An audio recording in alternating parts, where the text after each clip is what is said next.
you had to write a curriculum about Bridge to Terabithia? That's really cool. The book that I have has, okay, you hear me. Okay. The book that I have has like questions that like discussion questions for, I was reading through them. It looks like it's mostly like for little kids. But it's almost like the publisher or whoever put that in the book kind of like designed it for like, you should be reading this to children, but maybe with supervision, and which I can understand. Hello, Nerdwitch. I almost didn't see your name exactly because for some reason it's showing up for me the same color as TK Clears. But hello, how are you doing? Hope everything is well. I don't know what I was saying because I distracted myself.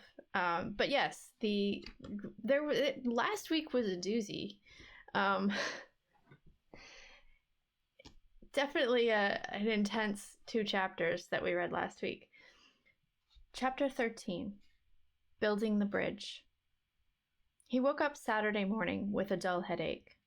It was still early, but he got up. He wanted to do the milking. His father had done it ever since Thursday night, but he wanted to go back to it, to somehow make things normal again. He shut PT in the shed, and the dog's whimpering reminded him of Maybelle and made his headache worse. But he couldn't have PT yapping at Miss Bessie while he tried to milk. No one was awake when he brought the milk in to put it away, so he poured a warm glass for himself and got a couple of pieces of light bread. He wanted his paints back, and he decided to go down and see if he could find them. He let PT out of the shed and gave the dog a half piece of bread. It was a beautiful spring morning. Early wild flowers were dotting the deep green of the fields, and the sky was clean and blue. The creek had fallen well below the bank and seemed less terrifying than before.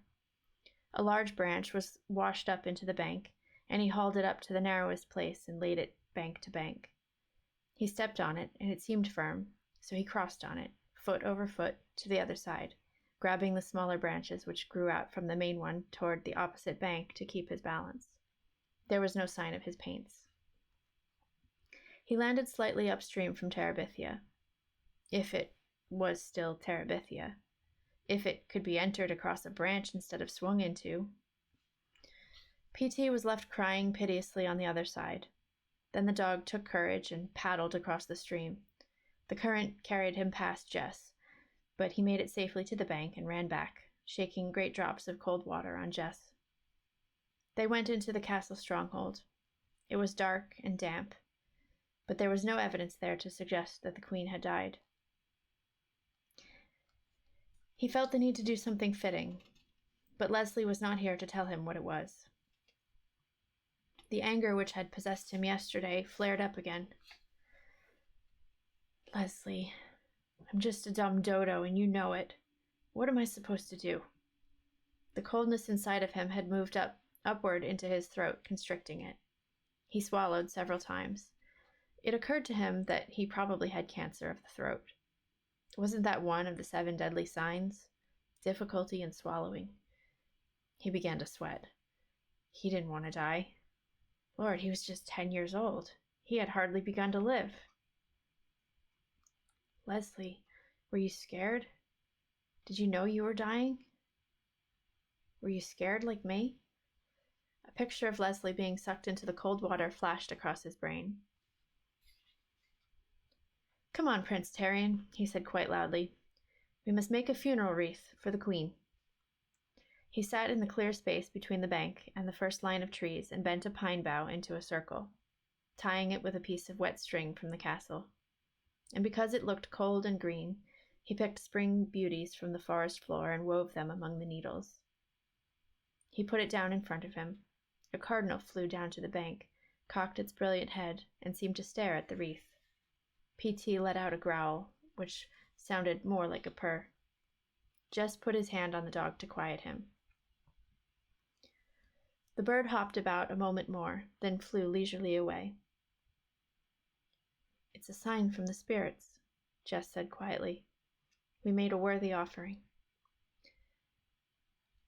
He walked slowly, as part of a great procession, though only the puppy could be seen, slowly forward, carrying the queen's wreath to the sacred grove. He forced himself deep into the dark center of the grove, and, kneeling, laid the wreath upon the thick carpet of golden needles. Father, into thy hands I commend her spirit. He knew Leslie would have liked these words. They had the ring of the sacred grove in them. The solemn procession wound its way through the sacred grove homeward to the castle. Like a single bird across a storm-cloud sky, a tiny piece winged its way through the chaos inside his body. "Help! Jessie, help me!" A scream shattered the quietness. Jess raced to the sound of Maybelle's cry.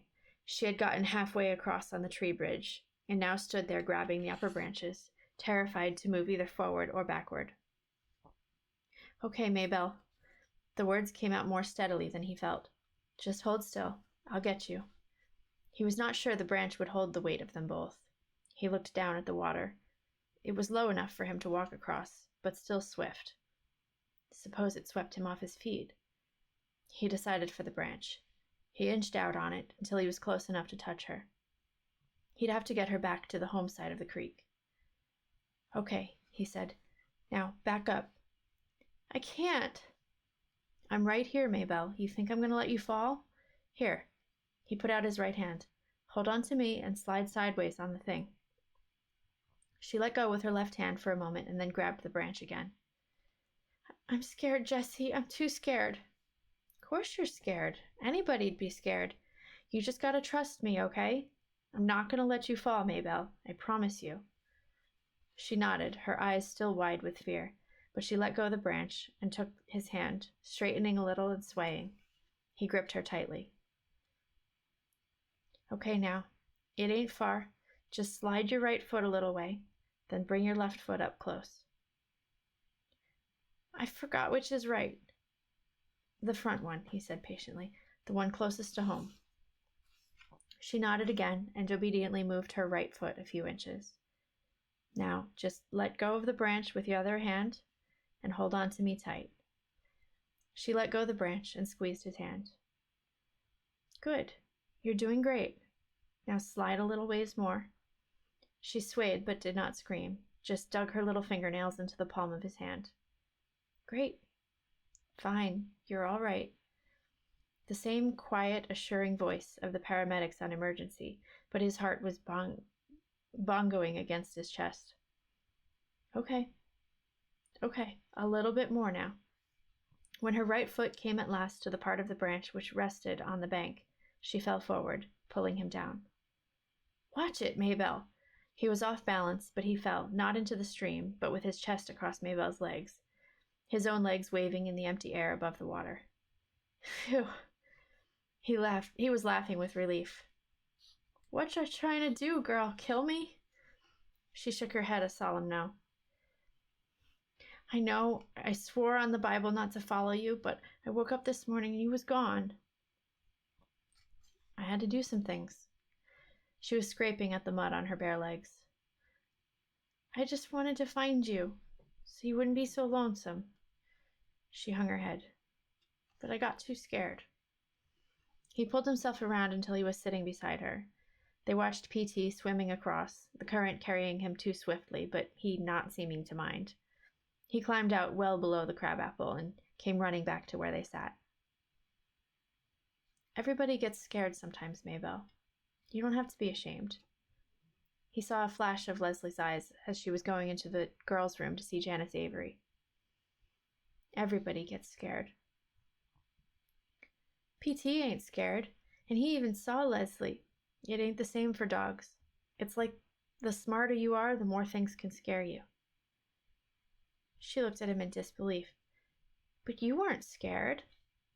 "Lord, Maybelle, I was shaking like jello." "You're just saying that."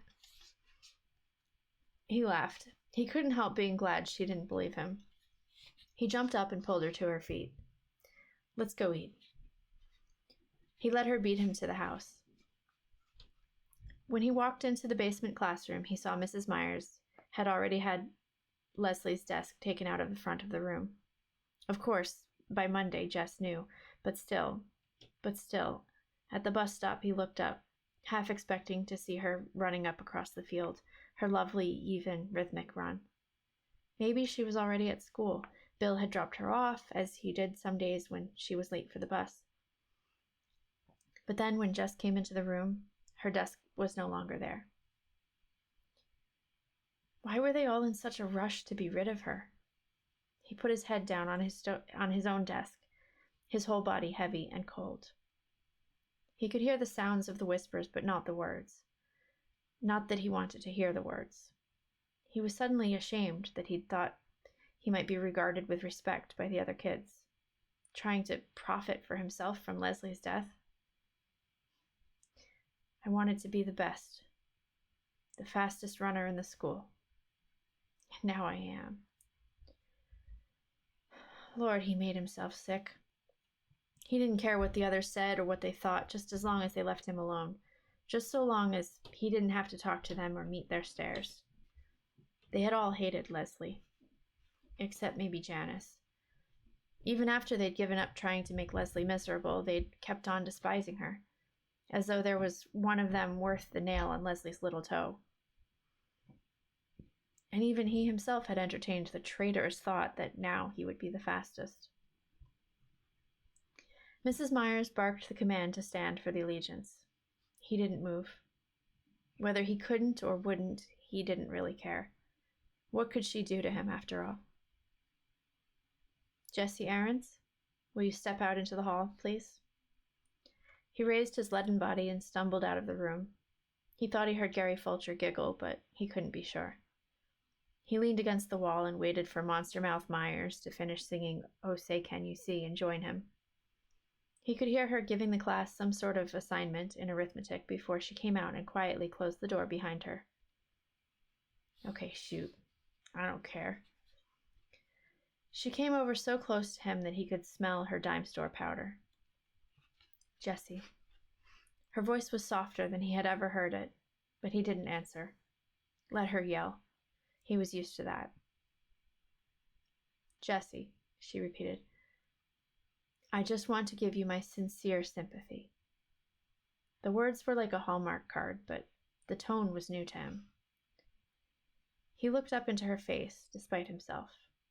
Behind her turned-up glasses, Mrs. Myers' narrow eyes were full of tears. For a minute, he thought he might cry himself. He and Mrs. Myers standing in the basement hallway, crying over Leslie Burke. It was so weird he almost laughed instead. When my husband died, Jess could hardly imagine Mrs. Myers ever having had a husband. People kept telling me not to cry, kept trying to make me forget. Mrs. Myers, loving, mourning? How could you picture it? But I didn't want to forget. She took her handkerchief from her sleeve and blew her nose. Excuse me, she said.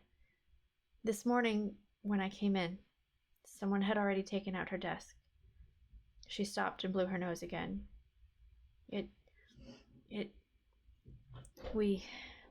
I never had such a student.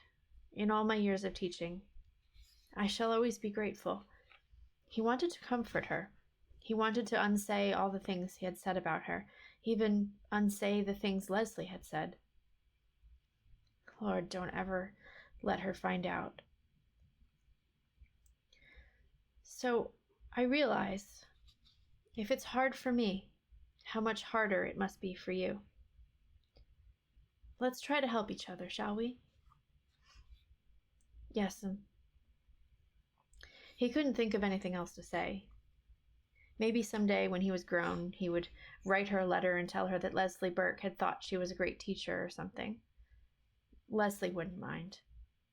Sometimes, like the Barbie doll, you need to give people something that's for them, not just something that makes you feel good giving it. Because Mrs. Myers had helped him already by understanding that he would never forget Leslie.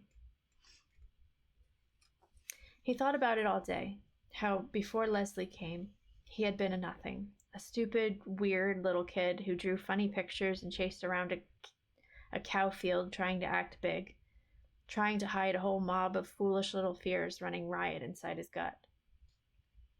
It was Leslie who had taken him from the cow pasture into Terabithia and turned him into it.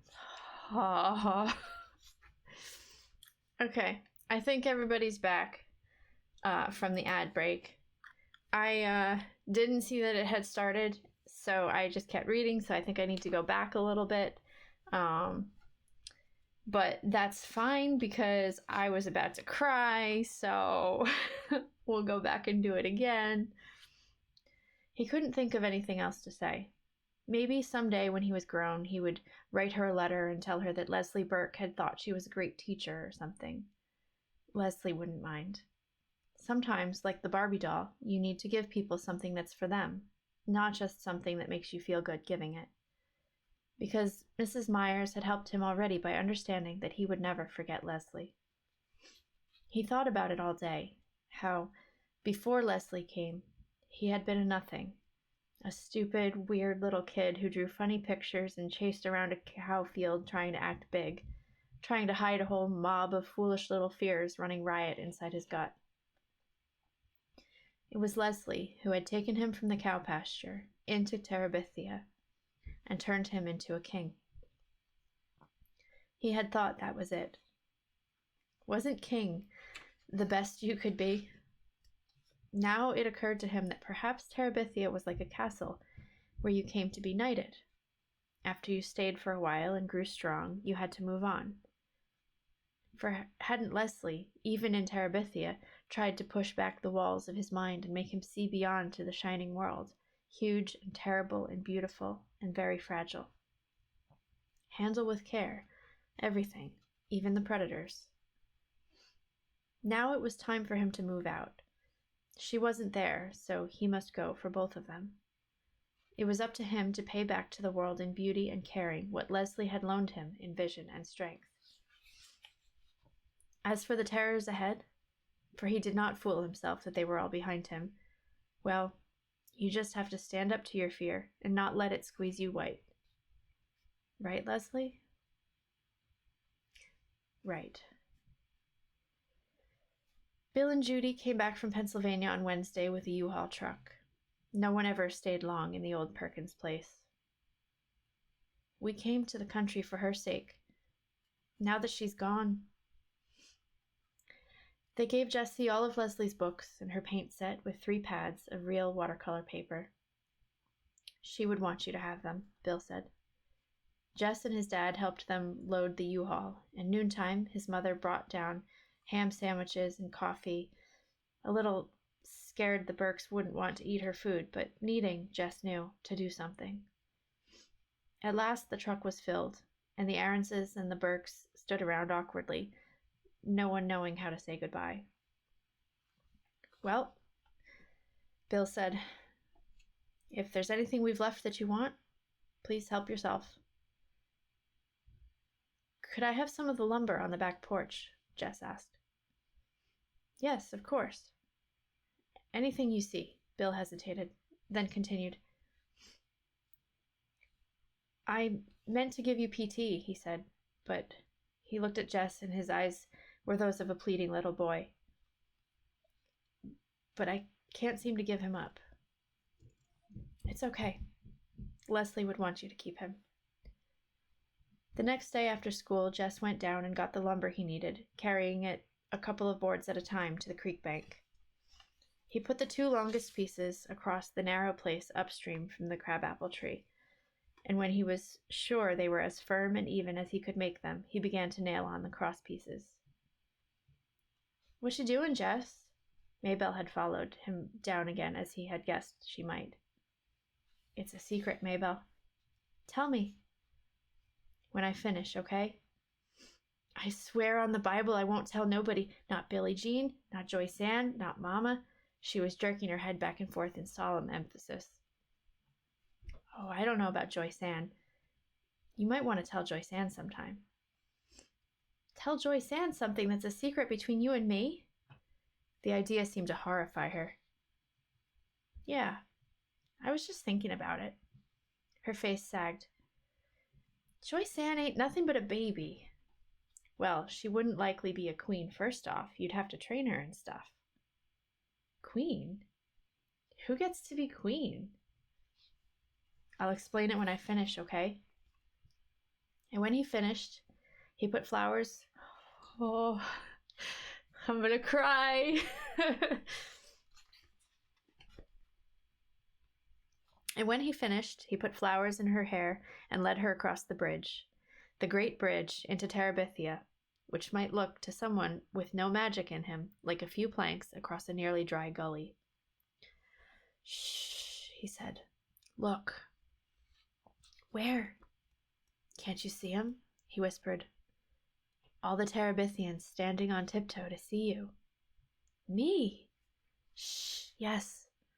There's a rumor going around that the beautiful girl arriving today might be the queen they've been waiting for.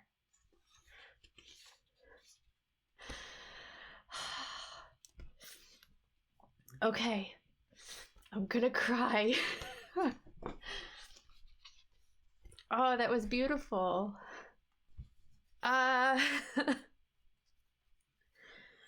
Okay, I have lots of thoughts. I need to take this off because it's bothering me. Wow, okay. Such a good last chapter. I kind of had the feeling that it was going to be like he was going to open Terabithia up to other people. I sort of like imagined that it would be like other kids in his class or other people that he got close to in the school, but I think it makes more sense that it would be his little sisters, especially because he does have a really good relationship with Maybelle, and he had that thing that like what was it? He was not in his right mind basically, and he was running through the house or something, and she got in his way and he just hit her. And it was one of the things that was like he knew that he needed to make it up to her in some way.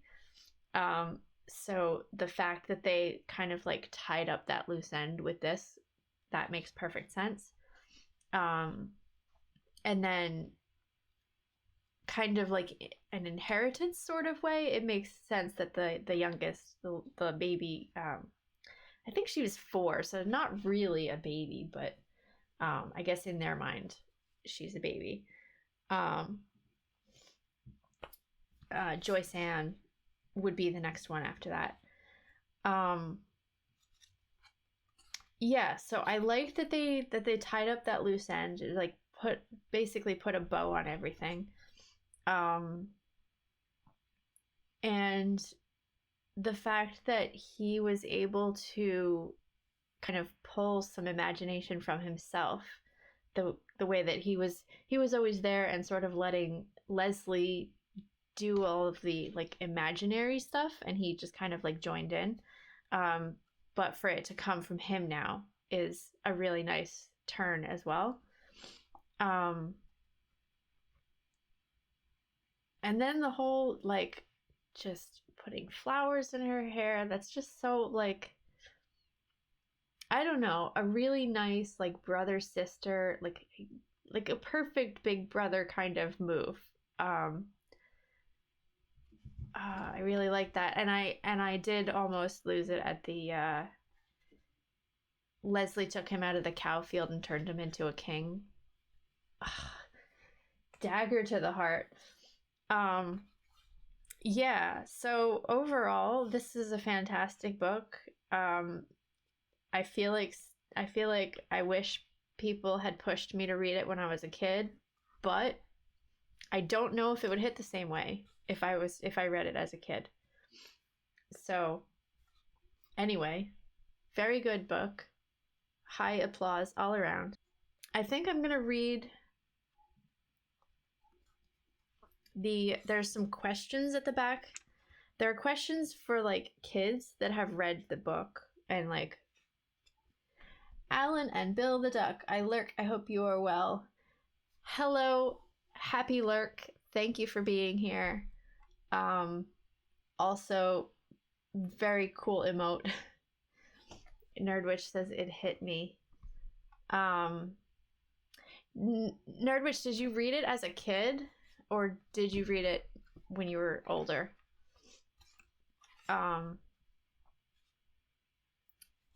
Yeah, what was I saying? Oh, there's like discussion questions for kids, but then I think there's questions here for the author. So I think it would be interesting to read that and kind of see a little bit what was going on in her mind as she wrote the book. 8 or 9ish. Okay. So even younger than the protagonist, I think. He was 10, I want to say.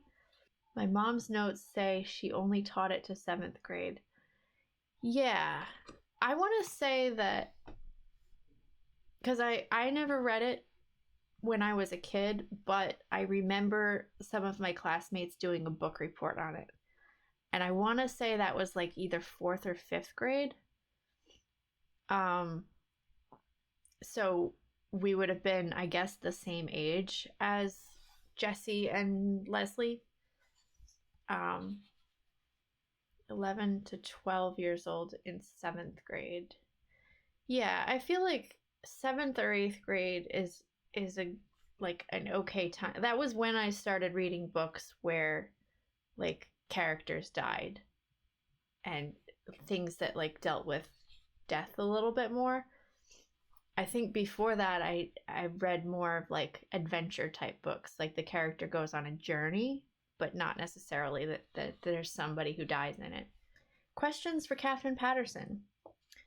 What was your reason for writing Bridge to Terabithia? Are any of the people or events in the book based on real people or actual events? I wrote Bridge because our son David's best friend, a girl named Lisa Hill, was struck and killed by lightning. I was trying to make sense of a tragedy that seemed to have no meaning. Although Jess and Leslie bear some resemblance to my son and his friend, they live in quite a different place, have very dissimilar families, are 10 instead of 8. In short, they have become different people in the story. Janice Avery started out to be Pansy, the 7th grade bully who made my life miserable when I was 9. As I wrote, I realized I had to understand why Janice had become a bully, and I started to like her. It ruined a perfectly good revenge. Question 2. Where does the name Terabithia come from? I thought I had made it up. Then, rereading The Voyage of the Dawn Treader by C.S. Lewis, I realized that I had probably gotten it from the island of Terabithia in that book. However, Lewis probably got that name from the terebinth tree in the Bible, so both of us pinched from somewhere else, probably unconsciously. Which character in the book do you identify with most? Jessie. What do you hope readers will get from reading Bridge to Terabithia, and what are some typical responses you've had in the past? I believe readers get to choose what they want to take away from a book. It makes me happy that readers get many different things according to their own needs and life experience. One of my most meaningful responses came from Lisa Hill's mother, who said that until she read the book, she hadn't realized how very angry she was at Lisa for dying. What was your favorite book as a child, and why? Different books were favorites at different ages, but the favorite that probably most influenced me when I was writing Bridge was The Yearling. That sounds right, but I was 8 in the 5th grade, so I might have been a bit young for it, but it's all good. Nope, sorry, I was 9. Time is so... I don't remember. I was 9 like 10 years ago, right? Time is just a blur. I don't know how old I was 19, maybe 20, still loved it, but can't imagine reading it at 8 or 9. Yeah. I think 8 or 9, I probably would have been a little bit traumatized.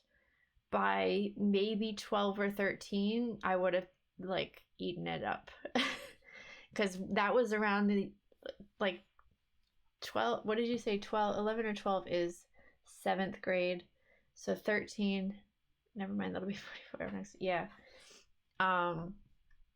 Yeah, so like 7th and 8th grade is about when my classmates started reading books that were like the main character has a terminal illness and like wants to fall in love before they die or something, like very morbid, but like supposed to be written in a hopeful way. Those were kind of like the rage in my class, and I read at least 2 of them. The absolute shock of Leslie's death has stayed with me. Yeah.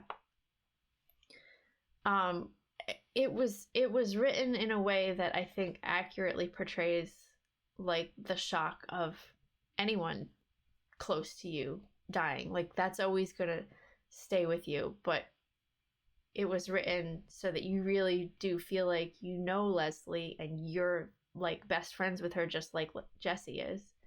And then there's that perfect day in Washington, D.C., and then you come home to like everything has changed all in an instant. So there's definitely, I can see that like that shock would stick around. Question 6. Oh no, I stopped because I wanted to talk about The Yearling. That's a good book too, but also a sad one. So it kind of makes sense if the author was influenced by The Yearling. I kind of see it. It feels, I mean, like the story and the content is like very different. Also, the length of the book is very different. But I sort of do feel like, okay, The Yearling, I get those vibes, kind of.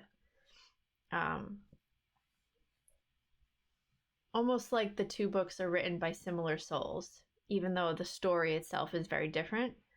I can see sort of the like the feeling of the similarity. This book would have shook me. I was way into Zilpha Kately Snyder at 8 to 9, and of course Judy Blume and Little House on the Prairie books. Yeah, I was really into Judy Blume, and I think around that age, like 8 or 9 years old, I was probably also really into the Boxcar Children. I don't know if anybody remembers those. Which that's a little bit traumatizing. Like these kids are growing up as orphans and homeless, and they live inside a boxcar. And I don't know. I don't remember much else. I think they were also like solving mysteries or something. So it was a little bit like kids playing like Nancy Drew type people. I don't know. My sister loved Boxcar Children. Yeah, we definitely enjoyed them, but I feel like if I went back and read them today, I don't know if I would. I don't know if it would. I'd be like, why is somebody not helping these homeless children? But I thought it was cool because it was like, oh, they're like, they're being a bit after my time, but I'm familiar with them now. I think what drew me to them was that they were like being innovative about like making a home for themselves and like finding things that could be useful to use, and like I don't know, making a shelf when they need a shelf or whatever, like just being able to be kind of like, we need this thing and we can't just go out to the store and buy it, so we have to make it. And I think that was sort of what drew me to the Boxcar Children. I don't know if it would really be the same. Like, I guess no book is ever going to be the same when you read it as a kid and then read it as an adult. It's Depression era based. I think that's right. Either depression or like, no, it wouldn't have been just, yeah, I want to say it's like depression or like the time between World War I and World War II, which I think is the Depression. I'm not positive, but that feels right. Yes, that is the Depression era. Thank you, Bunny of Death. Hello, welcome in. Thanks for chatting. Question 6. Did you always know you wanted to be a writer? What did your family think about it? No. When I was 10 or 11, I couldn't decide whether I wanted to be a movie star or a missionary. I didn't start writing seriously until after I was married and a mother. My family has always been my greatest supporter, even when no publishers believed I could write and wouldn't publish anything I sent them. Question 7. Did you ever have a mentor like Miss Edmonds? A friend or muse like Leslie? The librarian at Calvin H. Wiley School was my lifesaver when I was 9, a refugee from the war in China, and picked on or despised by almost everyone else at school. For most of the rest of my life, certainly from junior high onward, I have been very blessed with wonderful friends. We moved a lot, but I still keep up with most of those now women. How did you feel when Bridge to Terabithia was awarded the Newbery Medal? Totally disbelieving. I kept thinking someone was going to call me and tell me it was all a mistake. I feel like that would be me if I won any kind of an award. I'd be like, nah, imposter syndrome. You've messed up. Question 9. What is your favorite place to go when you want to write and create? Do you have your own Terabithia? I have a little study, which is sort of like an attic room with a skylight and no real window. Of course, in other places where I've lived, I've had other special places.